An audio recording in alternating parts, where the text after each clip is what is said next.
அருகே மேலையூரில் மருத்துவ மற்றும் மக்கள் நல்வாழ்வுத்துறை சார்பாக நலம் காக்கும் ஸ்டாலின் திட்டம் மாவட்ட ஆட்சியர் சட்டமன்ற உறுப்பினர்கள் துவக்கி வைத்தனர். மருத்துவ மற்றும் மக்கள் நல்வாழ்வுத்துறை சார்பில் நலம் காக்கும் ஸ்டாலின் திட்டம் மற்றும் தமிழ்நாடு புற்றுநோய் தடுப்பு மற்றும் பராமரிப்பு திட்டம் தொடக்க விழா நடைபெற்றது. கடந்த 2ஆம் தேதி தமிழக முதல்வர் மு.க.ஸ்டாலின் திட்டத்தை தொடங்கி வைத்தார். அதனைத் தொடர்ந்து மயிலாடுதுறை மாவட்டம் பூம்புகார் அருகே மேலையூர் கிராமத்தில் நடைபெற்ற நிகழ்ச்சியில் மாவட்ட ஆட்சியர் ஸ்ரீகாந்த், சட்டமன்ற உறுப்பினர்கள் நிவேதா முருகன், பன்னீர்செல்வம், முன்னாள் சீர்காழி ஒன்றிய குழு தலைவர் கமல்ஜோதி தேவேந்திரன் ஆகியோர் முகாமை தொடங்கி வைத்தனர்.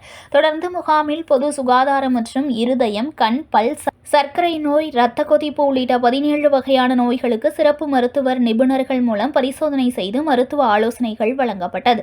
இதில் பூம்புகார், வானகிரி, திருவெண்காடு, காவிரி, பூம்பட்டினம், மேலையூர் உட்பட பல்வேறு கிராமங்களைச் சேர்ந்த பொதுமக்கள் பங்கேற்று மருத்துவ பரிசோதனைகள் செய்து கொண்டனர்.